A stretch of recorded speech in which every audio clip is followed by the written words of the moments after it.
Oh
tapu ke whanau mo e whanau tuna hoi.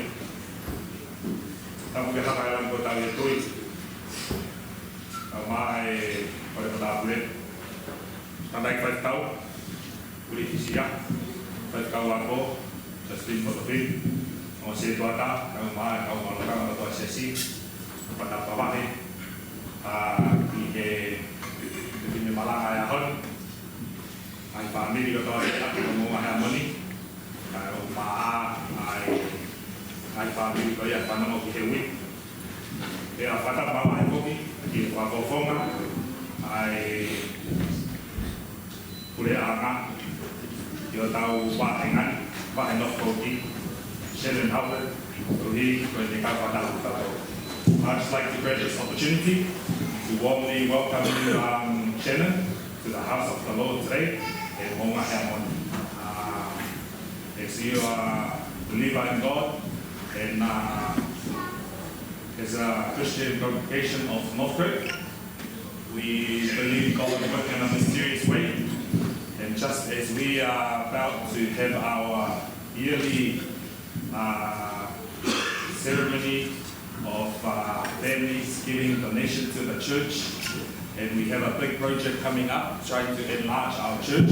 As you can see, half of the members are sitting outside, and we've been praying for this opportunity, and God has answered and welcomed you to the house of the Lord today, and we really are looking forward to working with you today. And I believe most of the sermon today will be in English, in Tongan, but God will translate it in English, and it'll be about enlarging this building here so we can all fit in here. So I welcome you, and I hope you enjoy your time here in the house of the Lord. Mahalo.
fio me la no. Poi puni vano o pune ka ku era mio. Ya tu lo que vai ser aqui. O que só que ao que é aqui. Sama fuma ta fata lo ta wa ke lo ta ta una. E foi ta fora dio fio. Ai a fiona, o ta ora que fora o que ai. Ha fora o que te ina no ama. Io na fora o mata mia ina. A fiona ai que o que ka pasa ai fora o ha. Como pare tua a fiona. E por tal vi manu ai fora o ai a prima. Ai a fiona no ko ni ofi. E a ho fenta. E poi mafia ai a fiona. E poi mafia che to e porque tu ai que roubar porque pouco no mês morar na cafio me ni wa kai ko fai no mau taurama e ko mau ki te a ho ni mono fo no anga ko taurama ha io ko taurama ha ia ai a fiona ko tua o fa no ki ui ai ka fa ta ai na eu esse cuido para que eu siga o afá para que tu o tratar e se ele está eu só que tá aí com a tua fora tu e a tua com a tua falou que eu a tua claro para ganhar com macro é por isso se aí ela foi e esse filho e mal vai tocar o barra o tempo mal todo mama wa waka te ma fora wa ki ka wa ni kama tu wa kana mo ma ba te ta ki te ni ma fora te ma fora mo ma lo to fira i te ta ki ma ko mai mo fe o ma ma ta ni ai ta o ma ka ni te ka ma lo to te si o yo fora te fa fa si pa ta feia Ako mau fekara fa sabi kaya ulo na ko mau to fala niya ka wa na malo si su foto mai no mataya manina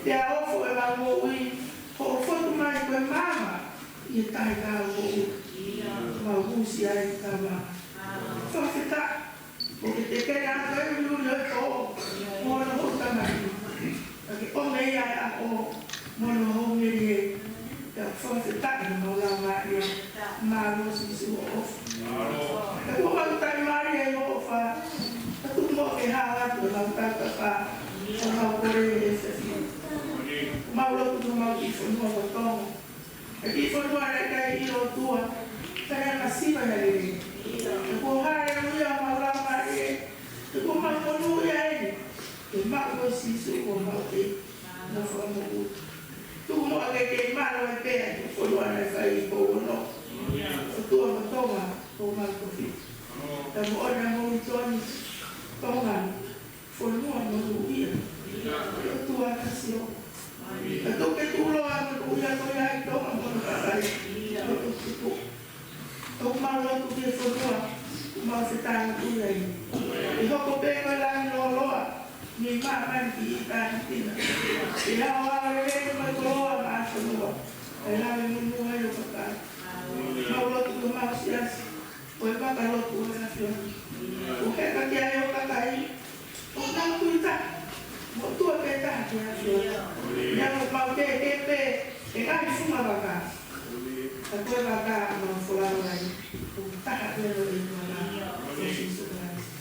kalau tamu ada apa yang kita mau utari iyo ayo lagi mau utari dan dia memang sangat tadi ayo mana dia mau forward dengan dua dia pakai kan piang ini bak betul lagi popo dia bak kalau tapi nana itu dia ya kita ini tuh mah folau itu memang tapi mau Korea que é como é que estão fora que logo pegamos fora a matar tu tá hao ai vai para o Siasi mas o outro me fala o outro ai não calma lá ué Fai kare tangata, fai kare Fefine. Tau kaua, di whakahoko o ngāwe. O maulotu ki si tau tore pireka. Tawai ke whai e whatoto a ia langi o tātou. E si tau ngāti ia, e ta oftu e a whiona ngā mo ui, e tau ngā teu ke whonwani. E alawai o tō kupu o whanga mo ui tina tō. O maulotu, i o tamai o e, ta koe tangata i whai whikau tau ki o tākanga e a whiona. O ne tuku api mono masa ni, e si hoko ki hara, o whiluka e wai whilu e whanau, ki alo kaha o whikau. Maniake ni uma, mo hifu o kere, ki o na whaina taa mo whaina tua. Tu umua ke ni hoko kwa peni aione, mo ulu ne mai onta e mate, o e tata au karasi. E ni whanga mo onia, maho ngāma. Araki whanga mai e tua, o si o mo se patai, o sketari, mo no moi moi o ngāwe. Tawangi ki rau whai o skia merenga o rau whatoia. E koe ngāwe pi a whiona, o e zai ki tangata. Ma tuka kai kotoa o stasi, i whakawhata o ka whiona. I te o whaki puerele i ake o keresi. E oa nā whano hifo, kai tupe ma oku ake i rau mai o ka aurumi. Ma lotu ka kai o toa te e funga o mamani. Ma whawa ko tō kupu, pupe mi rau tōnu mo whanamoi. O ka lotu ke rā o e hoi whiawhi. Leo o tua, o tai whiwa. E whakahoko o whikau keiti. Ai kai tuko e waka kai whai a waka. Ma ni whorofora mua i o whorofora. Te moke whakapā mai hahi kofi. E o la maari e. E o mutu o kauna mai. E tofa totonu o whorofora. E ke nami mua e tai whorofora e sasi. Ko mai kere ka au. E ino na maua e a matakai i o kura. Ma mo e ato e hau e au. E ke whakatumutu te matakaru o keresi. No ki ai o mawaka. Te watu no mo ui. Te koha tātu o ngāmu. Watu mua ngā tāua. Mai mo mūtai. Te tupa te rau o rita o e whiona. E iro nā hoko ko ngā ngāti whau i fua. I loto tākamu. O no kore kutua ia i o waka. Si surprise o mawaka.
Kaya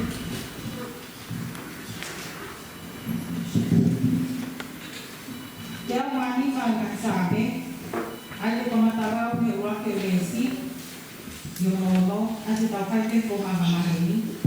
Hikimay, kitaaw ng tunga kiuwa, tatuklaw ka o siya nakangkul mani mael siya. Ayaw ko yung makaya. Pagkitai kaya si Hova, kailangan pagkakuwapat. Pagkailo, iningan ngawe, tingan paano.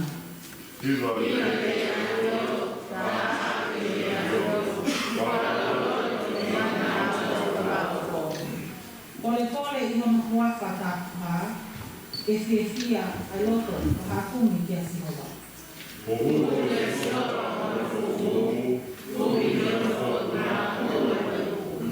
Manatu kinahne at pagkaok ko Kosipeli, ay nga pagkailonga, mga pagkamahal ko ni Buat.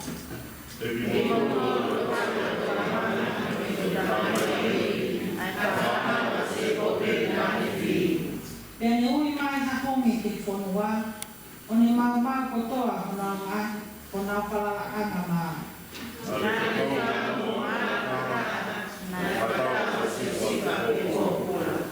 Na pa mama aki hasein mo babae na sepuki ene mo ui mo ayone.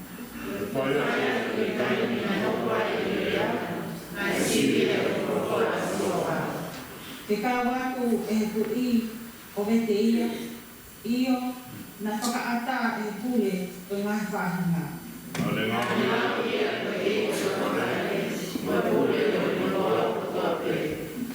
Kene hai mo eki kene fakeliha pakene fakapoto ne kau matua.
Ka Nā te hui kia te ia tangata o te he. O hea o te kumi, te he, o se kumi o ngā toko wā. Tala mai mua e o ngā whakamani i te, e tari i tangata, e ngā hiki me hen, ngā whanongo, o ngā pehe, a o i tō tani. E tūri atu, e seo sifa, e no ngāne toko wā, o le ilo i nā tōu i tō tani, e nā sio kia te ia, mea mamao, o te eki ke leo ki mai, a nau kurea ki, e tāma te ia. E nau pepehe aki, wakai, o eki misi e nā o kahu. E tau tāma te imu, o rike he pā. E te tau kawa, o keina e mate kai, ka tau wakai, e whewhe ni ngāri misi.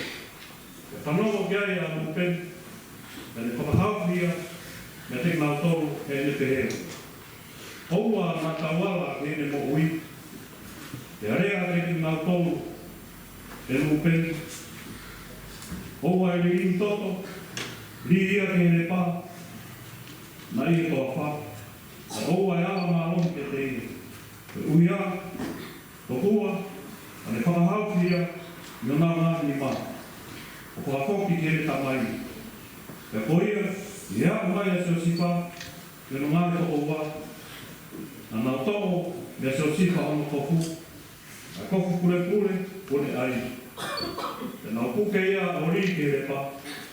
E nai maha e re pā, o i kai no mai i ai. E nau noko hipo, i kai mea kai. E ilo a me, na nau hana atu o nau pakai. Tāka whanonga ismei, o hako me kiri atu. Te o huta, e ne whanga tāperi, a ne koti, mo ngāi pāme, mo lā tamo, o nau au, e whetupu ki spiti. E rea ia e siuta, i no ngāi toko wā o te he. Neo mo te tātama te i ko nā toko wā, o fufuhono toto, a tawa e hai, e tau māwai ha mea. I tau whakatamu tu aia, i tau risme e ri. E aua nā ala ke te ia, e tau ni mā. E ko tau toko ua ia, mo tau simu. E nai loto ki ai, mo ngāi toko wā. E nai laka atu, a tau tangata piti anu. E tau whakatau, e nau pusi hake a seo sipa me re pā. E nau whakatau ia, e kau risme e ri. Aki ha pāma siripa e wokuru. E nau awe a seo sipa, i si pite. Malo, pai mai tau i o mangai solo, o e pili pai ngara.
Kosipeli, mati watafa, matarau meno wofumawa, mugiono tofumato, mati watafa, iswoa, toto.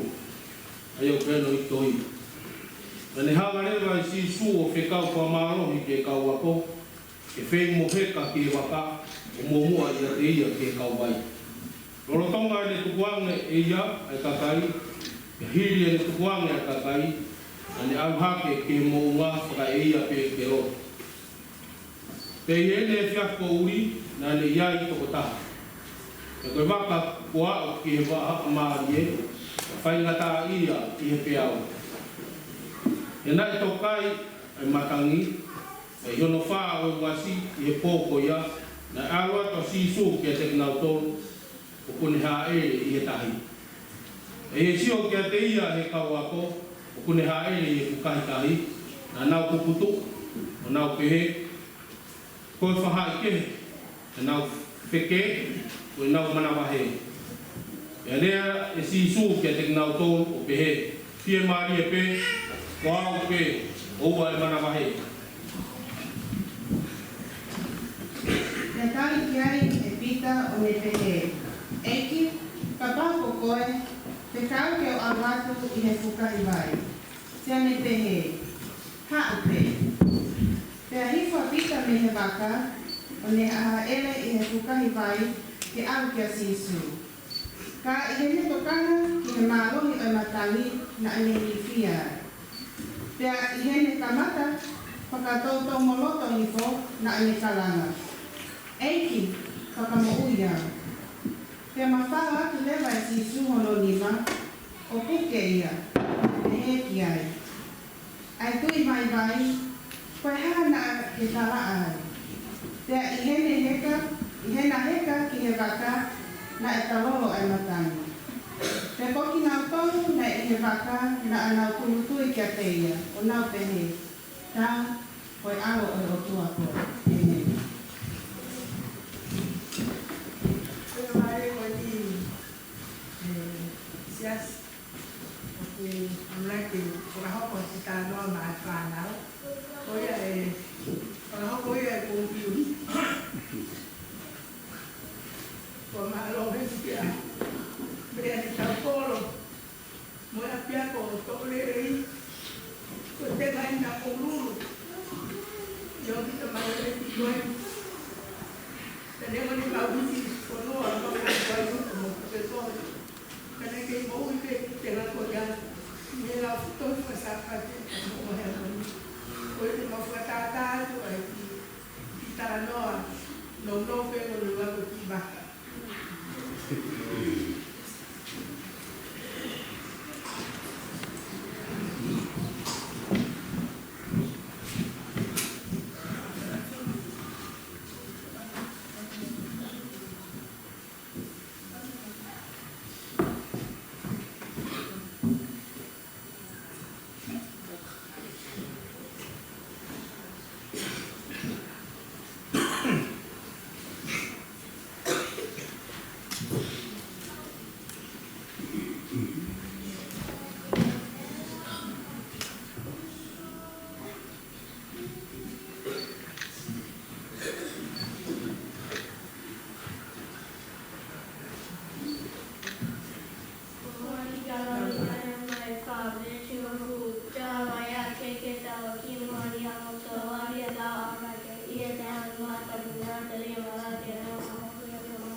It looks so beautiful.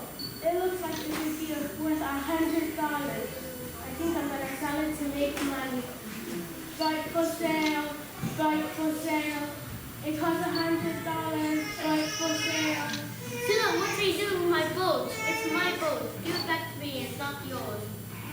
No, you have to buy it from me or you're not going to get it. No, but it's my boat. I made it with my bare hands. And I worked so hard on the boat. And it took a long time for me to make it. So give it back. No, I don't care. Either you buy it from me or never have it back. Okay, how much is it? $100. Okay. 1, 2, 3, 4, 5, 6, 7, 8, 9. Yup.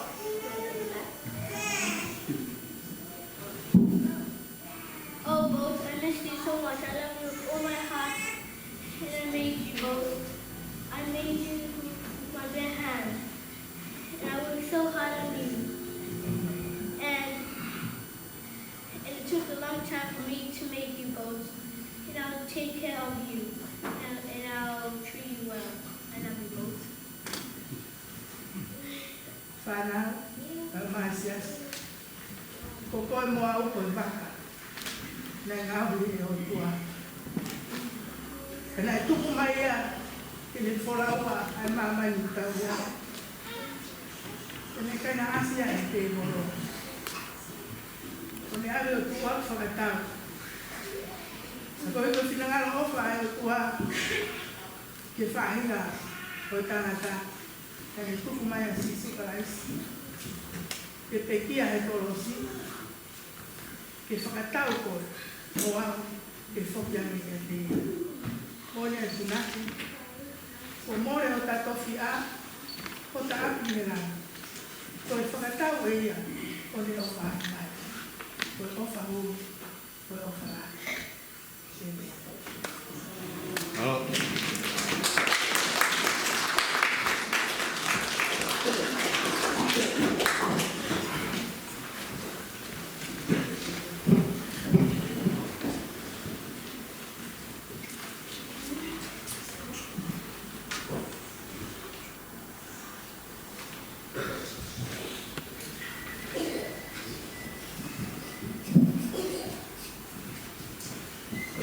Let's give the boys again hands of applause.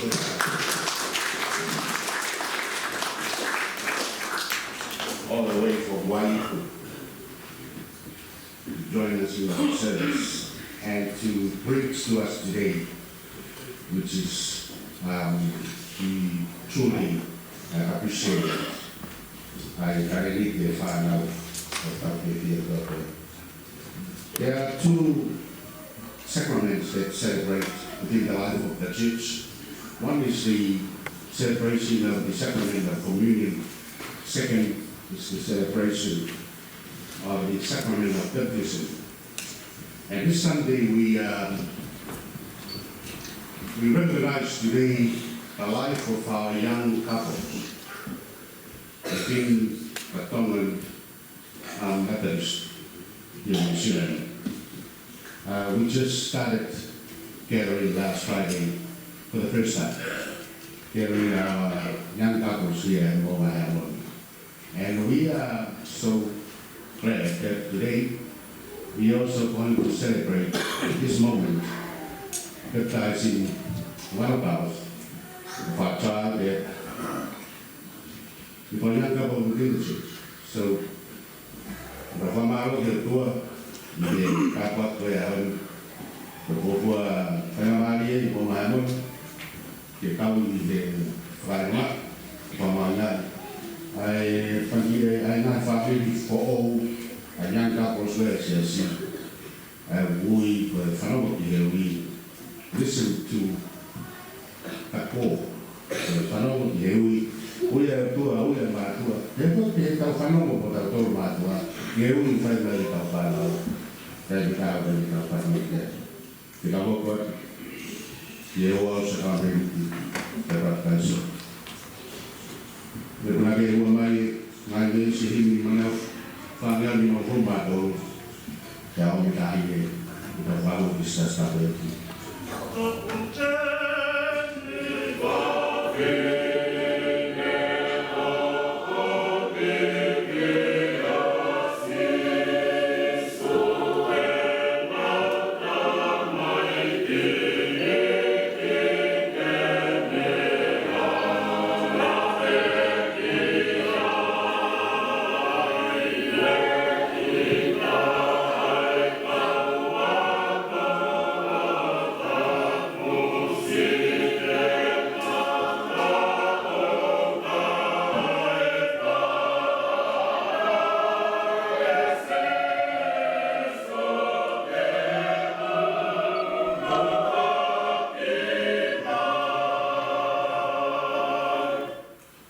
si kaina. Pepataiso whakailonga hāmai e keresi a kawe i ko sisu kais. O dunga e keresi koia e kawinasi i le maanioni, e kaunga ea moia ki moitana. O ina tōro kau ki e wau tapu e pataiso, o una hoko ai ko e kuku mou i e teo ianga e se stapo kaisi. O tutune e ki a potu, o e whanau i kāta kapu e kua. E kāpua ki e ki ua nā tō me te nā tō. O mo manatu ki ngā i kuku lea a tau nei ko sisu ka e si he ne te he. Tuku be a kau tamai ki ke nau hāku i e te au. O e kau ki ki nā tō, e kuma e whāhinga ko ia e korea ngā oi o tua. Alfred and Kosipeli, we welcome you both and your child to the altar for baptism. It is a sacrament of admission to the faith, bringing sanctifying grace to your child. Baptism marks and celebrates the gracious, transforming work of God within your child. Not just in this moment of baptism itself, but throughout the entire life. Alfred and Kosipeli Miyaki, is this what you want for your child?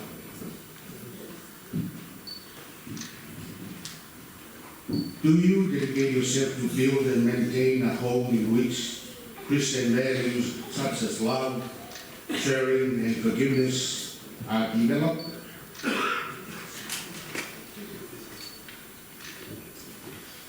Will you do your best to raise your child to be ready for life, to fulfill their potential, to struggle for the best, and to seek God's way for her? Sikaina, kono tauhi o hatama varevare, o wikai me whatomia pe o si o mātua me.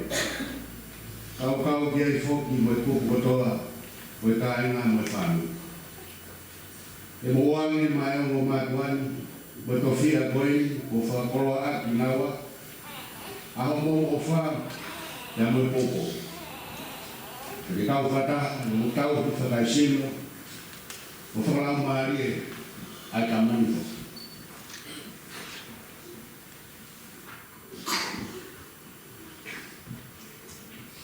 Let's bless the water.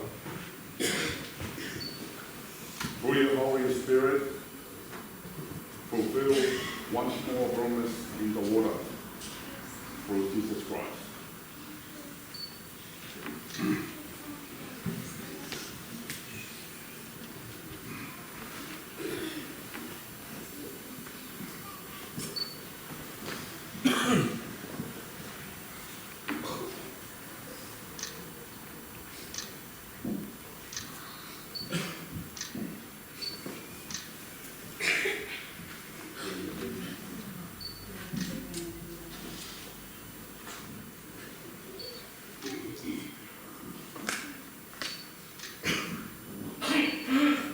Gladys, Viena, Kuyaki.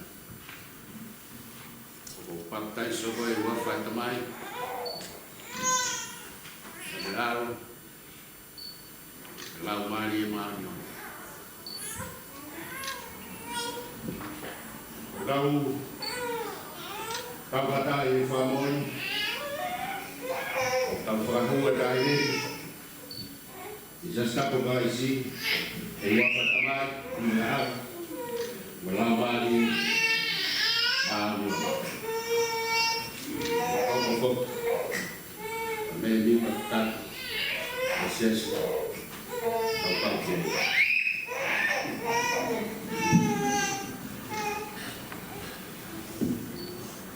E tau kai ki, au le kai neke, kai, e mau kere.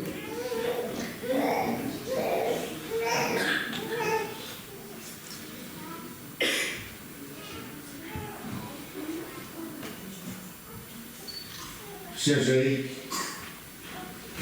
tau whakahoko e tahi nini, a greatest year that we have.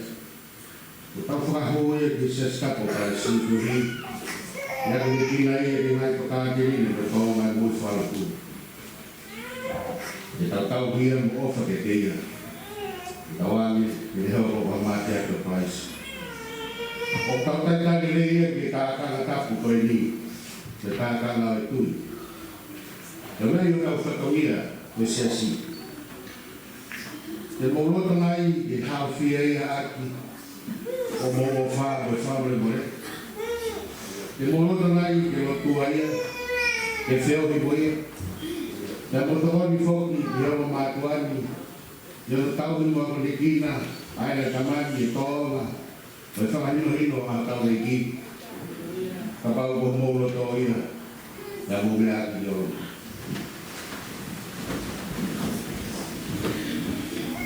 Ke tau e tua mātumasi, o mawha māroa te peuhi ko Grantis Miena, Tuyaki, Taitari ki Siasi tapu, ia ka hikina muraranga i mōi i tōnga o mōi whakasiani. O maulo te peuhi ki koe mātua me whāmiri, ke le tutupu haki ai.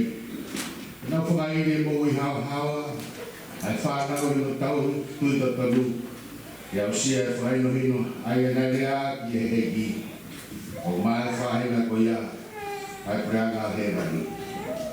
We pray for Gladys Liana Tuyaki. May she find your love in her surrounding and her community. May she be warmly loved and supported in her life so that she may be free to grow as an independent, courageous, creative, and loving person, finding her model for living in Jesus. Tā kua mai, e whanonu ia hapai o mau te ai, i wawhai tamai, mai aro, e lau mai ni maa yuan. Amen.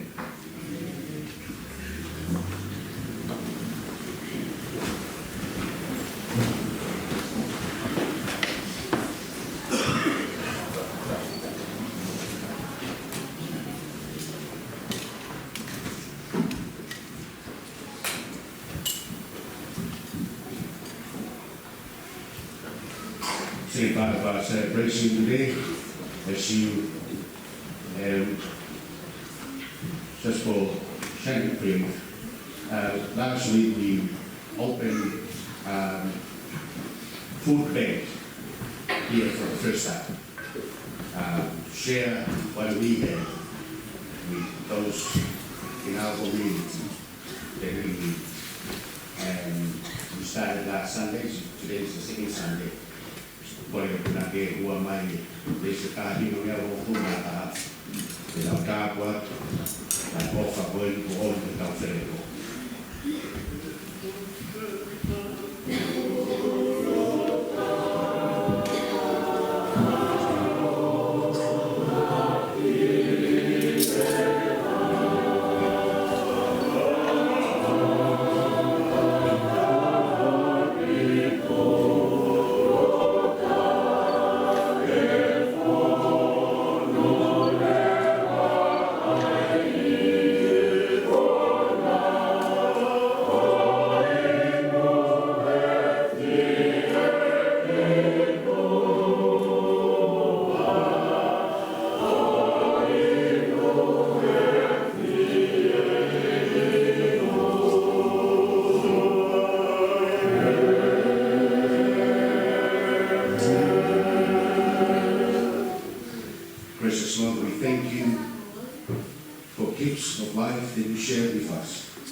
Today in your presence we brought to you these gifts as we continue to serve our community, knowing this is your call for us to do, to share what we have with those in need. Bless them and bless us all in Jesus' name we pray. Amen.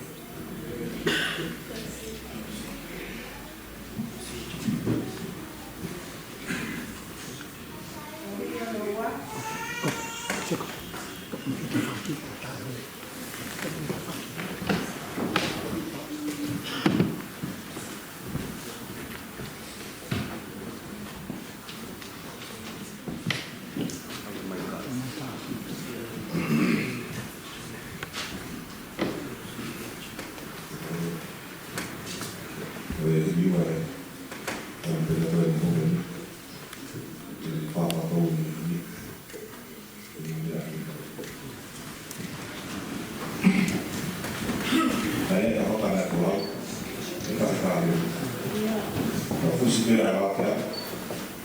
Ela midani.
Siasi, Mounga, Heamoni.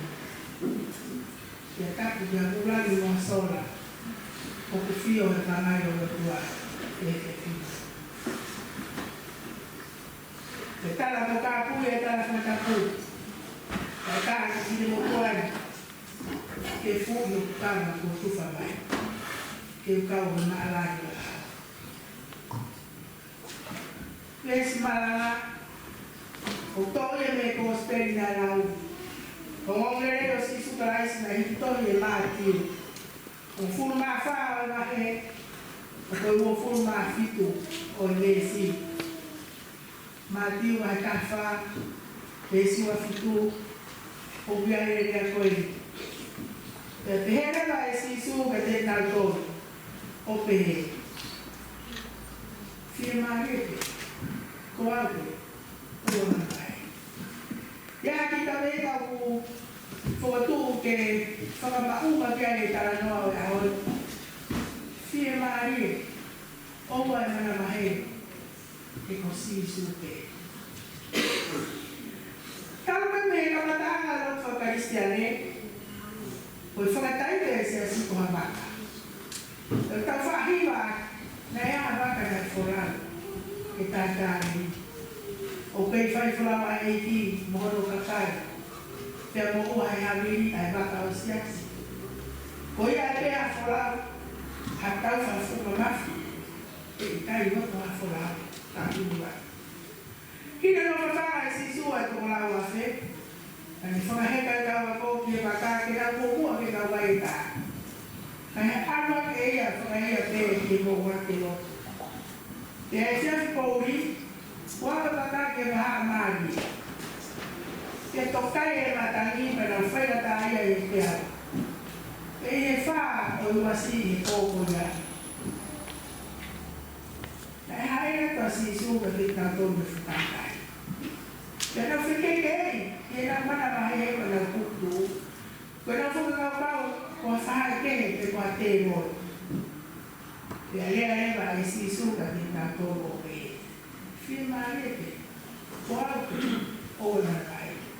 O ka mesia ke ne whai a ka huru i au. O toka ama mea tolu, pulu aki, whia maarete. Ko hono ua, ko ake. Ono tolu o wana mai. Fie marie pe. Koe fie marie koe nonga. Pe koe osi ai kukutu uma hua a. Pe koe tori a e no tō. Pe koe tō pono e tu whakanga. Pe moe ha mea whaina whakarea ka kuhina pe. Koe ngai whakarea atu ia mo whaina ta aku hoko. Marie pe. Fie marie pe asisu. O ke kai ko to ki ngā ua kenya e sisua e rea whia maari e te kawa. Na ni whae aki pe e ia tāna e mahaki ia. O tau tāpa ki a te ia, e ni whae whora whia maari e.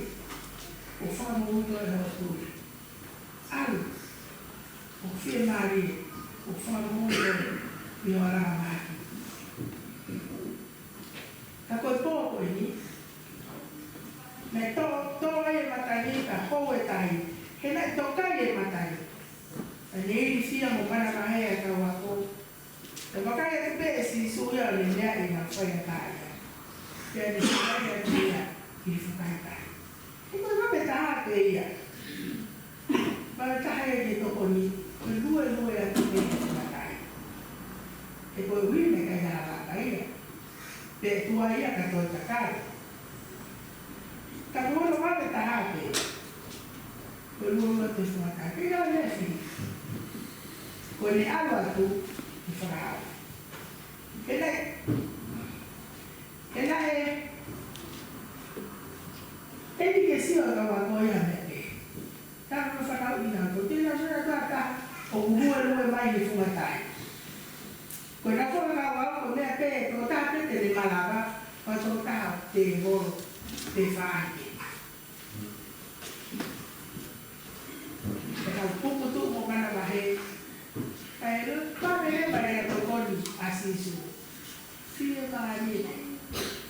Tukurewa e tā āmo maha kovi. Tuku e whakahui ngā o manawa si.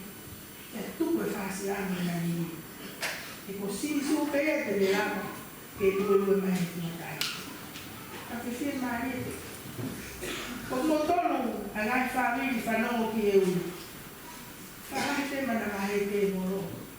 Whakakapau whakate moro. Whakapuke whakate moro. Wakaina. Ko si supe e au kalo te matai. Ni mahe te. Ko kono te holoto. Te tori a he mea kupe mau. Ko whakatamai e tia. Ko tau whatomia e Siasi. Ko si mahe.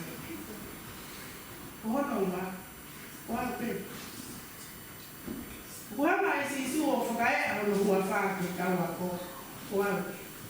O hua whako au, ui kei kono tō kaua a ke nia si su e kōko i.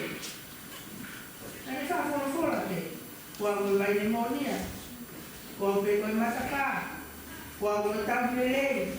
Ka kento lahi me, mohono mai hua whako au. Ke koe hua whapeia e te kaui te kotua a Mosese, ke alu na whero o tāra kiai te tukuane mai a haisei. E te teura ke Mosese ke otua. I torane ka whero ko haiko. Ka whorani ai otua ke tia. Kuape. Kuape. Ko tuamo ia maro. Maro ino no iwi. E ne hane e foto ka wheronga whakautau. Ulangi a rei skite tāko.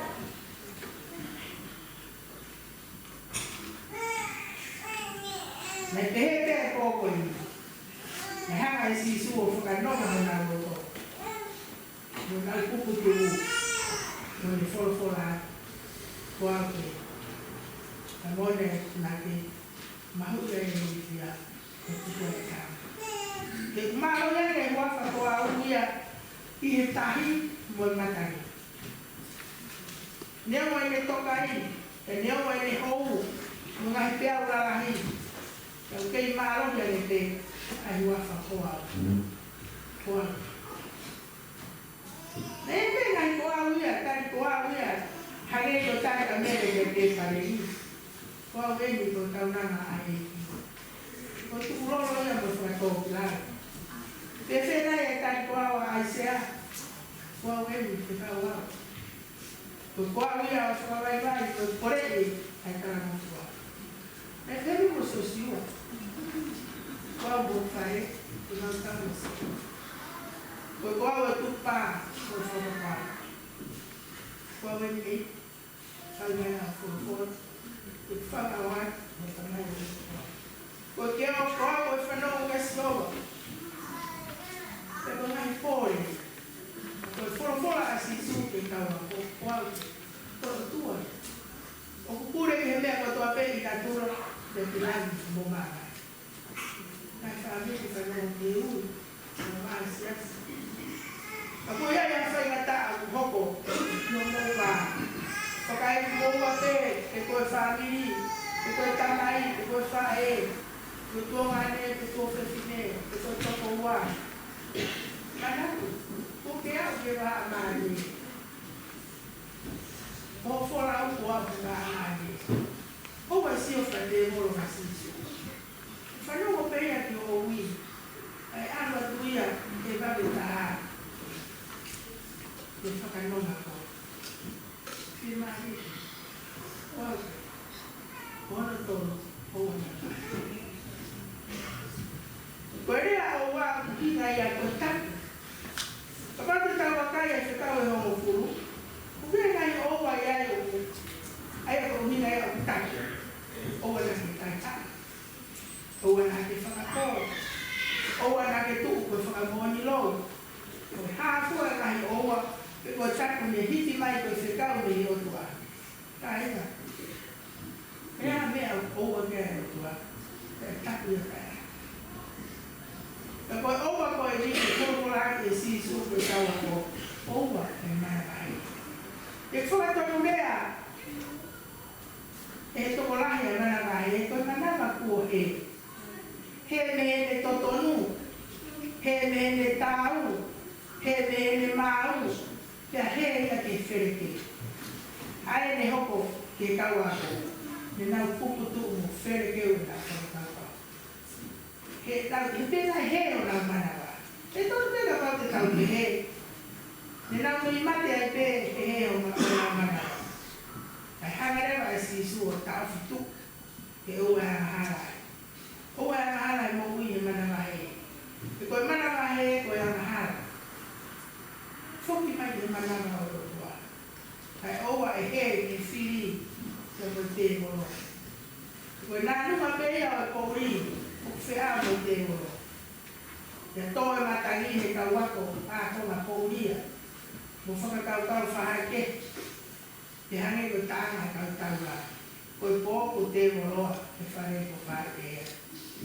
Kai whamiri whanongo te ui.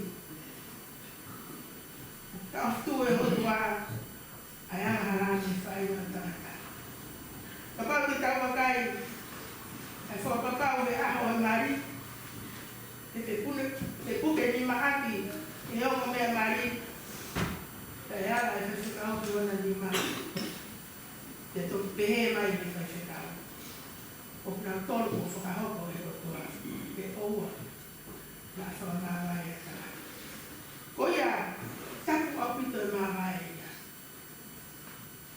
Tō whakamawai e peki. Ka pauta ke whakamukua, ai tapu, te koe oua e rotua. I kai mahu e manawai te moro ia me te koe.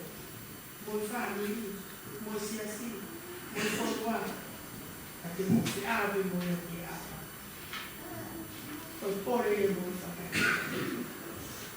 Fie maari e pe ka taua e pe a whainga tau e mo. Whakaungo pe ka sisu. E koia ku maari e whanonga ngā. O kune whoro ngā. Fie maari e pe. Ko au pe. Oua ngā. Io, o sisu pe te whaini o si. Te tuk mau i a toki. Te leo fi me fora o te tokoni. Io kaira. Oua manai. Whakawhei rewa sisu. E heka mai diwa. A moutu ta tutauna. E tala mai e kuna ke e kai ngoto a fora. Ka kutura. Io ko sisu ngāki te ni. Ko me kota fora tua te ni.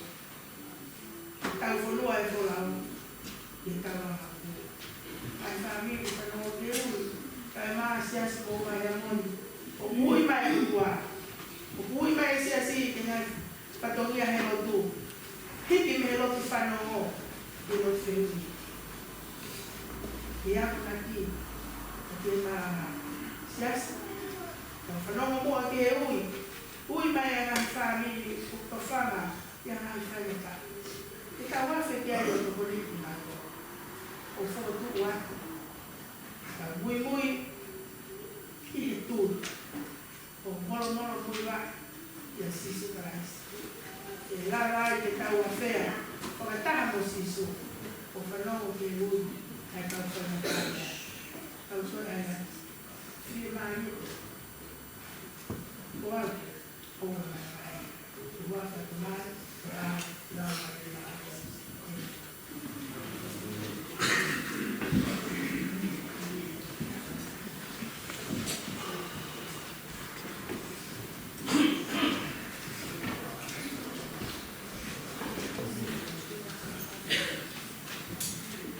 Performai, kalau saya kita tahu bahwa tadi ada waktu patano data kemudian sisu tahu lalu bukan apa pulau kalau kita berumah di kota Sapate kita hidup beawa kita gamau rumah makobil bersama ini.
fola uka, o e waka vai fu, au pe te pai iu. E ka pau e whokitua, au pe te makaua, si su ofi iau, o lo tokai fola.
Mana tua te wenga katoanga, te uma katoanga tumo ui e ta point ma tinga ma nan. Para to hiti ma to. Pe o kuki ya. Ava mai nga mata pa toa. Ka fea fe to te ma o fe na lupu ha ki se hi. Pa ya ki ma o fuaki. La mari. Ta point. E ge. Ma ta bugina si ana ta mo to ka ki o pro. Lava mai da moni ki whanau, e whia, o whiro wa. Tala roto. Koe apia ni nai whai ai no teu e whanau. Nomo ko hui, a lerei koe a hiwa yuko. Whāwho tōma a koe ni, ma whia. Ma tō whāwho. Ao ma whora. Siasi kato. Tā pakina si ana. Tua mamana toa, mo api whare maha kena, e a apōpōra. O tua e, ma whaitu e nuku, lahi tahai, ai tā manu ngā e tua, moho ahi. Maranga whakai i aha koe, wāua, nōma, ka mo whia maria e afe. Ma tā pakina katoa pe mātou, whai tau, Siasi, ka tanda e ki o e loto, ka whina e ki, tōki mua o au ku tōki mua. Toi ngā ngai whatongia, ai pōlot, ai aha koe, ma te kaki a whina, pai ho mau whakakaka toi. Nofo mai aga mau tamai, ka mau nofo aku ka ho whānau. Nofo mai aga mau tua, ka whai punou, ka pūmwe, apasia ni mau whai. Siasi, sino hā mai ko siasi. Kore ka tōna, mea ni wapa peo aroko su supplies. Ka mau eiki mo whamu. Nesta tau e riko su supplies. O kalanga o tua e ma tōi, lau maari e maari. No foi a Siasi o api, kai.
Perché portato da una famiglia, con il nuovo Benin, mi ha fatto formare on behalf of the Taumoepeau Village Church.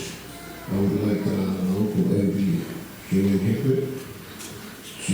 to say a few words for us before he leave with us the rest of the group. And please let us give a hand.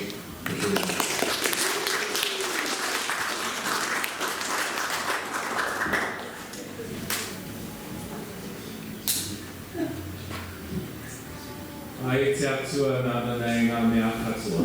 te whare tu nei te marae ki waho rā tēnā kōrua, ngā mate haere atu rā. Te hunga ora ki te hunga ora, tātou nā, ngā tangata o te marangia kiwa, tonga, I mihi atu nei. Nō reira, tēnā koutou, mālo erele. Tēnā koutou everyone, and thank you very much for allowing me to come and share in your blessings this Sunday. In my native tongue, in Te Reo Māori, like you, we acknowledge the gods before us, our land, those that have passed, and those that are here today. So thank you again. It's been my honour over the past 3 years to be the Member of Parliament for Northcote. And can I bring greetings on behalf of the Prime Minister, the Right Honourable Chris Hitchens, and of course the woman that we're very proud of, the Deputy Prime Minister, Kamau Sepulumi. Over the past 3 years, I've worked very, very hard to ensure that our Māori and Pacific community are well represented here in our community. And I've talked about the number of houses that we've built over the past 6 years. That's in Northcote and in Beach Haven. We've built both a number of public houses for our whānau, but also a number of houses for first home buyers. But it's important for me and for all of us that while we build houses, we must build community. And that places like this, our church, our schools, our local recreational facilities, our water infrastructure is all invested in and kept up. I think the thing that I'm most proud of at the moment is the investment in our local schools, the number of classrooms that we've built. Those of you that have seen the rebuild of Taumoepeau Primary School, next month they'll open 12 new classrooms at Northcote Intermediate. $60 million has gone into the redevelopment of Northcote College. And down the other end, Windy Ridge and Beach Haven Primary, we're just about to build another 8 classrooms.